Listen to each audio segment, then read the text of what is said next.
们，大家好。上期我们介绍了王工厂大爆炸中心区域的几条胡同，在王工厂周边，历史上曾经有多座寺庙，密集程度在整个北京城都不多见。一些胡同的得名也都来源于这些庙宇，比如天仙胡同里有天仙庵，元洪胡同里有元洪寺，承恩胡同里有承恩寺，石灯胡同中有石灯庵。今天我们看看这些寺庙和以其命名胡同的现状。新文化街南侧有一条东西走向的街道，名为东太平街。东起铜陵阁路，西到闹市口南街，西部略微呈弧形向北折，全长479米。这里原来是金中都北护城河的河道，明朝此地纳入北京内城。清朝河道干涸，形成街巷。因为此地接近太平湖，初称太平街，后来以今闹市口南街为界，以东改称东太平街，以西称为西太平街。东太平街的南侧尚存一些四合院，北侧已建成了高层居民楼。东太平街38号原是建于明代的天仙庵旧址，文革时期被拆除，现为民居。2005年在附近施工时曾挖出一对石狮子，据专家考证是天仙庵门口的石狮子。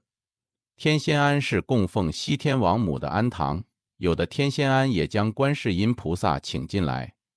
在大清乾隆年间，北京城共有天仙庵23座。东太平街的这座天仙庵大门以前开在东侧，门前南北走向的胡同，清代时即称天仙庵，1965年改名为天仙胡同，胡同很短不宽。胡同里曾开过一家叫锦上阁私家烤鱼的网红小饭馆，经过10余年的时间，如今分店已经遍布北京城，而初创位于天仙胡同的这家店前几年已经关闭。天仙胡同南侧与元洪胡同相连，两条胡同相交处的元洪胡同1号院是一处保护院落。元洪胡同西到闹市口南街，离西口不远，路北5号院即是清代重建的元洪寺旧址。在清代的《日下旧闻考》《京师5城坊巷胡同集》等著作中，都有关于元洪寺的记载，并称其所在街巷为元洪寺街，直至1965年改称为元洪胡同。关于元洪寺的创建，一些书中说建于明代，但在元代熊梦祥《西津志》的记载称，延洪寺在重治门内有阁，起自中堂，本朝那魔国师重修之。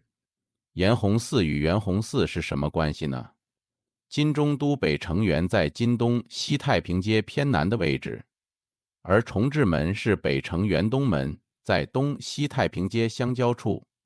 延洪寺位于重治门内，正与金元洪寺的位置相合，所以专家考证唐代所建延洪寺就是后来的元洪寺，只是名称有所变化。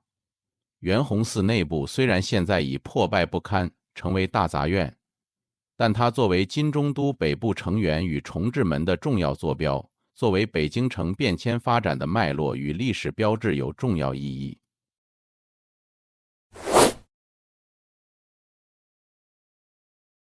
元洪胡同的南侧有2条并行的胡同，分别为东至义胡同和西至义胡同。清朝时，这里为低洼地带，泛称为朱乙坑、朱乙大坑或朱乙八大坑，旁边的胡同称为朱乙胡同。民国时雅化为至义伯胡同。后来胡同被拆分为东西2条，1965年改为现在的名字。西至义胡同2号是清末最后一位状元刘春霖的故居，现为大杂院，旧貌已基本全无。院大门开在南侧，现改在西面小门。院内建满小房，蜿蜒简陋，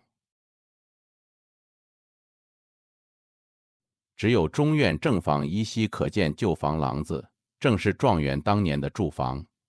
刘春霖状元及第后，受翰林院修撰，旋被派往日本，入东京法政大学深造。刘春霖在书法上有极高的造诣，尤善小楷。至今书法界仍有大楷学严，小楷学刘之说。卢沟桥事变爆发后，我们以前介绍过的大汉奸王一堂，因和刘春霖是同科进士，又是日本留学时的同学，出面想借刘春霖状元之名做招牌，邀其出任北京市市长等要职，均被刘春霖严词拒绝。石灯胡同在东至义胡同东侧一条人字形胡同，因胡同内曾建有石灯庵而得名。此寺始建于唐代广德2年，明万历年间重修，因寺内出土石灯，遂得名石灯庵。国画大师齐白石1921年曾在石灯庵租住了8个多月。石灯庵原有寺庙建筑现已无存，故址也已改作他用。承恩胡同是铜陵阁路西一条南北走向的胡同，得名也是因胡同内的承恩寺而起。承恩寺始建于明代，寺址原是古雪堂，为戒坛下院。清康熙初年毁于火，康熙54年，智幸和尚重建，当时建有前殿3营、西廊房3营。乾隆12年，德明和尚又重修，此后几经变迁，现在的承恩寺已是普通民居了。胡同内的6号和8号就是原来的承恩寺旧址。6号院内是寺的后殿和东配殿，8号院正房是原寺的前殿。